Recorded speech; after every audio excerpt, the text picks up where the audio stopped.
Though I've spiced up the narrative a bit, this is a mostly accurate account of what happens to me on a regular basis. Throughout my life I've been diagnosed with various sleep disorders, the most common being insomnia.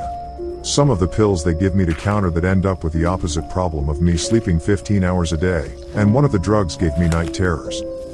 In the end, I usually just take over-the-counter stuff to get to sleep. I just take a lot more than I should. 4 or 5 pills a night. It does the job, and I can still wake up and do things. Unfortunately, there's a 7 to 8 hour period where I am more or less incapable of waking up. My dreams have come to reflect this. This is one of those dreams. I'm in a room. It isn't particularly well lit, with only one small light in front of me. I look around, there's nothing in the room save some cabinets and a chair. For some reason, I feel compelled to leave. When I do, I know I've made a mistake. I don't know why I feel that way. The hallway is unremarkable, with doors that presumably lead to rooms like mine, spaced consistently along the walls. I begin walking, looking for something. I don't know what, but I'm looking. I get to the end of the hallway and see that it opens up into 2 more hallways, leading to the left and right. I look down both, they seem to be the same. I choose the right. I get to the end of that hallway, it splinters off into one direction.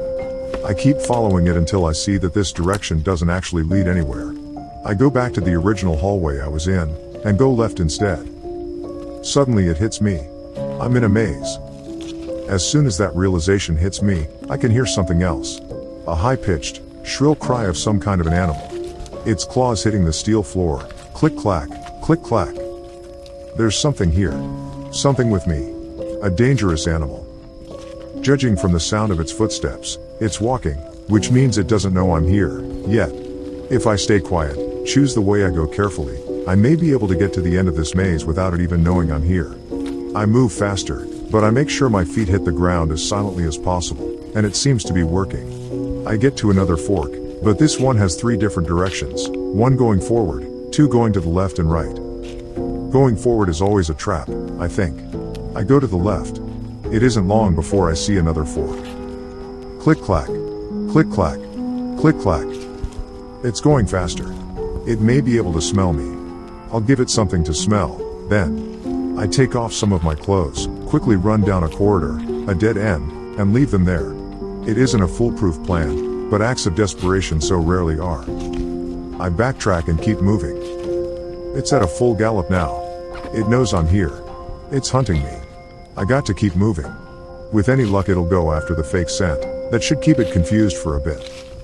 I hit a dead end. The sound is getting closer, but given that this is a maze, it could be coming right down my hallway, or in the hallway over.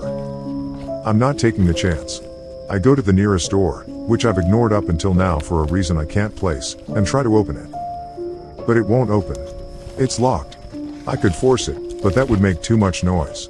I go to the next door.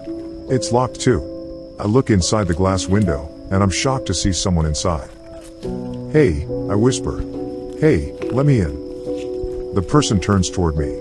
I know who he is, he's a friend of mine. "Hey, let me in, it's Max," I whisper, this time a bit louder. "There's something out here, man."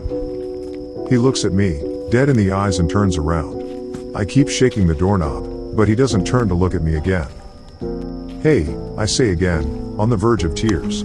Please let me in." And then it hits me. I haven't heard that thing's claws in a while. I turn around and see it.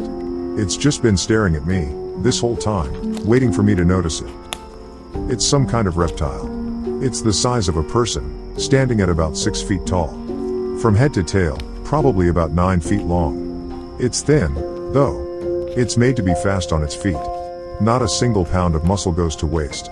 Its arms are long and bony, probably not very strong, but from the look of its claws, it doesn't have to be to get the job done. Its head is what scares me the most. It's about 1 foot long, and I can see its teeth. Long, thin, sharp, and numerous. But the worst part is easily its eyes. 2, at the front of its head. Dark yellow, with thin diamond-shaped iris. And they're both looking right at me. I turn and run. It waits for a second, and lets out a loud battle cry, a scream so high-pitched that it hurt my ears if I had the time to care. Then it runs after me. I make a few quick turns. I happen to see it as I turn. It's going too fast to stop, it ends up sliding on the ground and running into a wall. If I keep making turns, I'll build up some distance. Of course, I find out the flaw in the plan as soon as it hit a dead end. It is a maze, after all. I turn and run back, figuring I can make it. I get back to an intersection. I find myself on the ground, sliding. I only have a few seconds to glance over, but I know what happened. I ran right into the damn thing. It's on the ground. I pushed it into a wall, dazed it. I'm on the floor. For a brief moment, our eyes meet. I can get up faster than it can, but it doesn't focus on that. It takes a quick lunge at me. I manage to put my hand on its head, shove it into the ground using its momentum, in the process getting to my feet. I make a break in the opposite direction, make a few turns, praying I don't find a dead end. I hear another of its battle cries. It isn't as loud, or as high-pitched. It sounds almost indifferent. No, it sounds almost sarcastic. I happen to glance down, and I see why. When it lunged at me, one of its claws slashed my arm. I'm bleeding. I'm leaving a trail for it to follow. It doesn't even have to run anymore. It just has to wait until I find myself in a dead end. But I run anyway. There's something that tells me there's an end to this maze. If I find it, I'm safe. I keep moving, keep making turns. But inevitably, it happens. I hit a dead end. I turn around to see it, just barely moving at a jog. It sees me, and practically smiles at me. It knows I'm dead. So do I. I fight it off as best I can, hitting it, trying to wrestle it to the ground so maybe I can run away again. But it slashes at me with its claws so many times that a few of my limbs don't even work anymore. It bites me, pulls things out of me. And all the while, I'm thinking, God, this is familiar. Finally, it hits me. I had dreams like this. I have dreams like this. I'm having this dream. Normally, I'd wake up. But suddenly I find myself back at the beginning of the maze, inside that room. But I know it's a dream. A reoccurring dream I've had since I saw Jurassic Park as a kid. I'm told that most people, when they realize they're in a dream, they wake up. And I can tell that's what my mind wants. I'm fully conscious. I have all my memories.